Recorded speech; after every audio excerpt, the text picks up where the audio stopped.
Alors, bienvenue dans cette vidéo sur les variables. Bien entendu, vous connaissez déjà les variables, vous les avez utilisées à de très nombreuses reprises, en première, deuxième, dans vos programmes, puisqu'on ne peut à peu près rien programmer en Python sans utiliser des variables. Nous allons maintenant néanmoins rentrer un petit peu plus dans les détails pour voir comment fonctionnent les variables précisément. Alors, on vous a sans doute dit, en première, deuxième, que les variables peuvent être considérées comme des boîtes qui portent une étiquette, qui est le nom de la variable, et dans lesquelles on peut stocker des choses comme par exemple des nombres ou du texte, ou etc. Donc, formellement, une définition de la variable serait la suivante. Une variable, c'est un nom désignant un emplacement mémoire de l'ordinateur contenant en tout temps une et une seule valeur.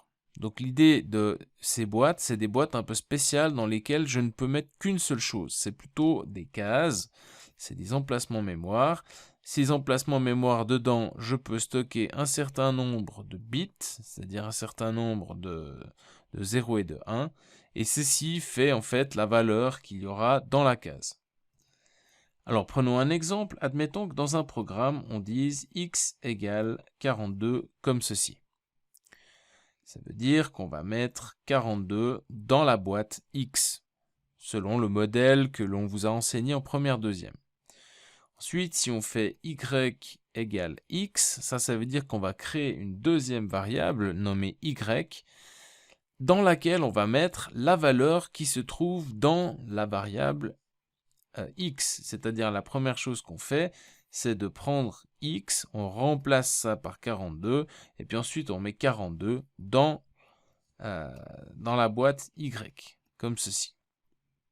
Alors, nous allons voir que si cette représentation-là, cette allégorie, cette compréhension des choses est tout à fait correcte pour des langages tels que le C, le C++ ou le Java, il n'en va pas exactement de même de langages tels que Python, qui sont des langages dynamiques et qui mettent en place un mécanisme un brin plus complexe. Alors, essayons tout d'abord de mettre la valeur 42 dans la variable x d'Anthony. Alors là, il nous affiche qu'on a créé une variable qui s'appelle x et qui possède la valeur 42. Pour afficher ce panneau ici, il suffit d'aller dans View et puis cocher Variables. Si on fait y égale x, ce qu'il va faire, c'est bien entendu aller consulter le contenu de la variable 42, x, remplacer x par 42 et affecter la valeur 42 à la variable y, ce qui crée une variable y qui possède la valeur 42, ce qui correspond en apparence parfaitement avec le modèle qu'on vous a donné en première, deuxième. En fait, ce modèle est un tout petit peu simplifié. D'ailleurs, on peut voir le modèle, ce qui se passe vraiment, en faisant View et puis en cochant ici Heap. Et là, on voit en fait très bien qu'une variable, c'est bien un nom, mais ensuite, c'est pas la valeur 42, c'est un nombre un peu bizarre qui en plus contient un x. Alors peut-être vous vous rappelez que ça désigne les nombres hexadécimaux. Et ça ici, c'est en fait une adresse mémoire. Donc ce qui se passe en réalité, c'est que le x qui est là est en fait rien d'autre, ne contient qu'une adresse, et contient l'adresse de l'endroit de la mémoire où se trouve la vraie donnée, c'est-à-dire le 42. Alors on peut voir ça un peu de la manière suivante avec un tableau dans lequel on a deux colonnes, des noms, alors là c'est le nom de la variable, et en fait la valeur associée, c'est pas 42, c'est pas la valeur qu'on a stockée dedans, c'est l'adresse où se trouvent les données effectives. Donc là 6179EC90, c'est un nombre hexadécimal qui indique un emplacement mémoire dans la mémoire vive de l'ordinateur que l'on peut considérer comme une sorte de ruban, comme ça, de bande avec des cases qui ont chacune une adresse. Et donc là, on a par exemple, admettons que ce soit stocké ici, là, on a la valeur 42 qui est stockée à l'emplacement mémoire désigné par l'adresse qui est contenu dans la variable. Donc la variable, c'est un nom qui montre l'emplacement mémoire où se trouve l'objet, puisqu'on parle de Object Reference. Le X ici, en fait, c'est un object reference. C'est une référence vers un emplacement mémoire qui contient l'objet. Et ça, c'est l'objet. Alors, dans le code Python, on peut demander à Python de nous dire l'adresse où se trouve l'objet qui est lié à la variable x, c'est-à-dire au nom x. Et pour ceci, alors il faut par contre de nouveau décocher le heap, sinon il nous donne n'importe quoi. Donc id x, il nous donne un nombre entier qui est l'adresse mémoire ici de l'objet 42. Maintenant, si on veut savoir, si on veut convertir cet objet-là, en un nombre hexadécimal, on peut utiliser la fonction hex. Et puis là, si je mets idx dedans, regardez ce qu'il retourne. Il retourne exactement le 6179, etc. que l'on avait auparavant ici. Donc cette colonne, en fait, on pourrait aussi l'appeler l'id.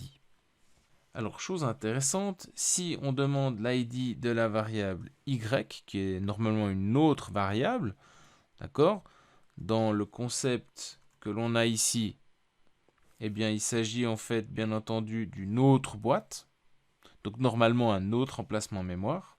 Et bien, si on demande l'id de la variable y, on voit qu'il va retourner exactement le même nombre qu'avant, c'est-à-dire le 16, etc., là, ce grand nombre, que l'on peut aussi convertir en un nombre hexadécimal, bien entendu, pour trouver, sans surprise, exactement la même chose qu'avant. Donc là, on peut voir quelque chose d'intéressant, c'est qu'en Python, lorsque l'on fait quelque chose comme ça, lorsqu'on prend x et qu'on assigne x à y, en fait, on n'est pas en train de créer une copie, on est en train de créer une deuxième variable qui s'appelle autrement. Donc ici, par exemple, il va s'agir évidemment de y. Donc là, c'était pas a, c'était x, hein, bien entendu. C'était la variable x. Je me suis trompé avant. Hein. Donc là, on a la variable y qui a exactement, qui fait référence exactement à la même cellule mémoire, au même emplacement mémoire, qui contient l'objet réel stocké 42. Donc l'objet 42 n'est en fait stocké qu'une seule fois et non pas deux fois. Alors lorsque tel est le cas, on peut demander à l'ordinateur si les identifiants des deux variables sont les mêmes. Bien sûr, il va nous dire que oui. D'accord ? On peut même avoir une syntaxe un peu plus courte pour dire la même chose. On peut demander si x est identique. Ça, c'est pas égal, c'est identique s'il s'agit du même objet. Oui, il s'agit du même objet. X et y sont deux variables, deux noms différents pour le même objet en mémoire. Donc, en réalité, la situation en Python est plutôt la suivante. À savoir qu'une variable ressemble à une personne qui dit I am a Python variable, my name is X and I can point to an arbitrary object. In this case, to an int object. Donc, un objet de type int, ça veut dire que c'est un nombre entier. Et donc là, on a le nom, vous voyez, c'est plus une étiquette sur la boîte, c'est le nom d'une personne, c'est le nom d'une... On aurait pu représenter simplement une case comme ça, qui montre vers la boîte qui contient en fait la valeur. Ensuite, lorsqu'on écrit y égale x, ce qui se passe en réalité, eh bien c'est plutôt la situation suivante, où il y a une deuxième personne, donc une deuxième variable, qui dit My name is y and I reference the same object as the variable x.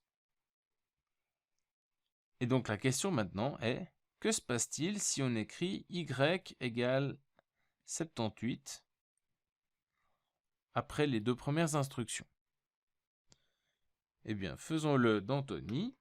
Si j'écris y égale 78, c'est-à-dire que j'assigne une nouvelle valeur à y, regardez ce qui va se passer.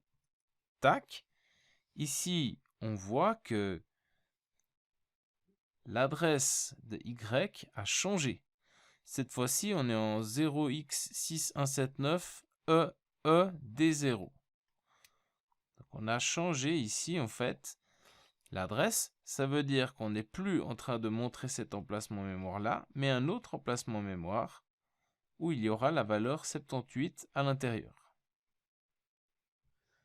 On peut confirmer cela en demandant si x is y, et il nous dit cette fois-ci, alors évidemment pour que ça fonctionne, il faudrait peut-être désactiver le heap, sinon il me raconte n'importe quoi, x is y, et là il me dit false, parce que l'ID de x, l'adresse de x, n'est plus la même que l'adresse de y. Autrement dit, la situation maintenant ressemble plus à cela, c'est-à-dire où la première personne dit I'm still referencing the 42 int object, ça c'est la première variable x, et la variable y dit now I am referencing the newly created int object 78. Maintenant, si après ces trois instructions, on assigne une nouvelle valeur à x, par exemple, on lui dit x égale salut, eh bien, il va se passer en mémoire la chose suivante, c'est-à-dire que la personne y est toujours en train de montrer la boîte où il y a le 78, l'emplacement mémoire où il y a la valeur 78, mais comme la variable x est maintenant en train de montrer vers la boîte où il y a en fait l'emplacement mémoire où il y a le texte salut, elle va dire now I am referencing a string object. Et là on voit qu'elle montre la nouvelle boîte avec l'objet et plus personne ne montre l'ancienne boîte. Comme il n'y a plus personne qui montre la boîte ou l'emplacement mémoire qui contenait la valeur 42 qu'on avait mise au début dans cet emplacement mémoire là, eh bien en fait il est quelque part perdu. On ne peut plus y accéder puisqu'il n'y a plus personne qui nous indique à quelle adresse mémoire il se trouve.